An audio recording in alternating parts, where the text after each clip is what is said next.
Hey, salut à tous, c'est SW Insider et on se retrouve aujourd'hui pour parler du 6e épisode de cette saison 2. Et il faut dire que cette saison ne nous donne aucun répit. Après un épisode 5 très fort en révélation sur les origines de l'enfant et l'apparition d'Ahsoka Tano, l'épisode 6 intitulé La tragédie est déchirant et plutôt explosif. La tragédie s'ouvre sur l'arrivée de Mando et Grogu sur Titan, la planète liée à la Force et où se trouvent des ruines d'un ancien temple Jedi. Au sommet de la montagne, Din Djarin doit poser Grogu sur la pierre du destin, comme le lui a conseillé Ahsoka Tano, pour qu'un Jedi entende son appel. Mais rien ne va se passer comme prévu. Alors que Grogu reste sur la pierre, Din Djarin aperçoit dans le ciel un vaisseau. Mais il ne s'agit pas d'un simple vaisseau, nous l'avons tous reconnu au premier instant, le vaisseau de Django puis de Boba Fett, les célèbres chasseurs de primes.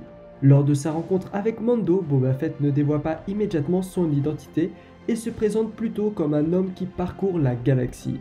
D'ailleurs, vous l'aurez peut-être remarqué, cette réplique fait référence à celle de Jango Fett dans l'attaque des clones. Boba les a traqués dans le seul but de récupérer son armure que Din Djarin a gardée au début de la saison 2 et qui s'était retrouvée entre les mains de Coby Bunt. Notre chasseur de primes n'est pas seul, en effet il est accompagné de Fennec, la tireuse d'élite que Mando devait capturer dans la première saison et qu'il laisse pour morte dans le désert de Tatooine. On apprend qu'elle a été sauvée par Boba et travaille désormais avec l'ancien chasseur de primes. Un marché est alors annoncé. Boba Fett et Fennec assureront la protection de Din Djarin et de l'enfant en échange de l'armure mandalorienne. Mais à ce moment précis, tout est bouleversé.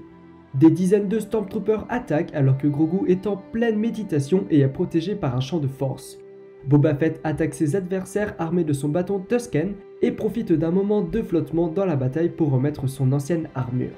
Après une scène de bataille plutôt intense où Fennec et Din Djarin brillent par leur maîtrise des armes, Boba Fett vêtu de son armure arrive pour les sauver. Et je pense que cette scène a ravi tous les fans de la saga originelle. Cependant, ce moment nostalgique est de courte durée. En effet, Grogu n'est plus protégé par le champ de force et est complètement épuisé. C'est là que Moff Gideon envoie des Dark Troopers pour le récupérer. Ces droïdes de combat sont d'ailleurs apparus pour la première fois dans Dark Force, un jeu vidéo sorti aux États-Unis en 1995. Les Dark Troopers encerclent notre petit héros en l'arrachant de son rocher et partent rejoindre le vaisseau amiral, juste avant le Razor Crest est pulvérisé par le vaisseau de Moff Gideon. Notre Mandalorian vient donc de tout perdre à cet instant précis, et je ne sais pas vous, mais cette scène m'a plutôt brisé le cœur. Du Razor Crest, il ne reste plus que la lance en Beskar et la petite boule d'acier avec laquelle Grogu aimait jouer.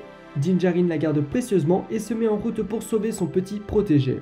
Avant cela, Boba Fett lui prouve qu'il est bien le propriétaire de l'armure en montrant un code qui révèle que cette armure a été donnée à son père, Django, après avoir battu auprès des Mandalores lors de la guerre civile. Boba Fett et Fennec s'allient à Mando pour récupérer Grogu.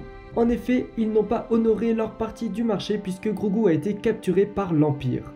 Notre trio fait donc un premier arrêt à Nevarro pour demander de l'aide à Cara Dune. Devenue à présent marshal de la Nouvelle République, la guerrière doit donc respecter la loi. Pour localiser le vaisseau amiral de Moff Gideon, Mando doit faire évader Mayfield, le tireur d'élite impérial devenu mercenaire que Din Djarin a mis en prison lors de la première saison. Cara Dune ne peut donc l'aider, mais elle va sûrement vite changer d'avis en apprenant que l'Empire détient l'enfant. L'épisode se termine dans le vaisseau de Moff Gideon. Grogu use de la force pour étrangler puis éjecter contre le mur les Stormtroopers qui le gardent en cellule. Moff Gideon est lui heureux de découvrir que l'enfant use de ses pouvoirs. Il va même brandir le sabre noir devant Grogu en lui demandant s'il a déjà vu cette arme auparavant. Cela montre qu'il est plus ou moins lié au passé de Grogu et qu'il est au courant de sa formation de Jedi sur Coruscant.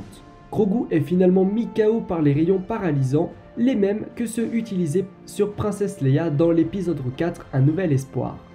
On apprend également à la fin de l'épisode que le docteur Pershing va recevoir un message crypté indiquant que Moff Gideon est en possession du donneur, à savoir Grogu. Ce qui veut dire que les expériences vont recommencer sur l'enfant.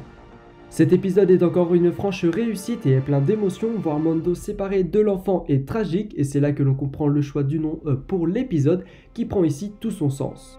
Au-delà de ce côté nostalgique, on connaît tout de même une immense joie en retrouvant une bonne fois pour toutes notre cher chasseur de primes Boba Fett, l'un des personnages les plus mythiques de la saga. Je trouve d'ailleurs qu'il a l'air d'avoir plutôt bien évolué au fil du temps. Les effets spéciaux ne baissent pas en qualité et les décors naturels donnent un coup de fraîcheur à l'univers Star Wars, cela change des films bourrés de fond vert. Je trouve que la série essaye d'ailleurs de plus en plus de se raccrocher à la trilogie Disney en essayant d'approfondir certains points comme par exemple la naissance de Snoke. Comme vous l'aurez compris, j'ai adoré cet épisode et il nous confirme que cette deuxième saison surpasse la première. Donnez-moi votre avis dans les commentaires, cela m'intéresserait beaucoup. J'espère donc que la vidéo vous aura plu et n'hésitez pas à vous abonner à la chaîne et à mettre un pouce bleu. Et sur ce, je vous dis à plus pour une prochaine vidéo. Salut!